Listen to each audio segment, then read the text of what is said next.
In this video, we'll look at how to adjust the origin or the pivot point in Blender. The origin is the little orange dot. By default, the transform pivot point is set to median. That means that Blender uses the origin as the pivot point for rotating and scaling objects. For that reason, it's important that the origin is where you need it to be. It also influences the center of gravity in objects when you use a rigid body simulation. When you're a beginner to Blender and you don't yet know the keyboard shortcuts for transformations, you can enable the gizmo. That way you have a visual way to transform the object around the pivot point. To only adjust the origin, make sure first that you are in object mode. Then from this option menu, choose the option Affect Only Origins.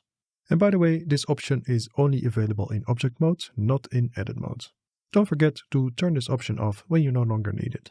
Alternatively, you can go to Edit Mode, press A to select everything, and then you can move the mesh independently of the origin. If you're coming from Maya and you're used to affecting the origin just by pressing D, you can enable this extension. You can toggle this option on and off by pressing the D key, and then left mouse drag to place the origin where you want. Finally, to move the origin to the center of the object, select the object and then go to Origin to Geometry, or Shift and right click to place the 3D cursor somewhere, and then choose Origin to 3D Cursor. For more tips, a Blender ebook and Blender courses, go to 3dsecrets.com.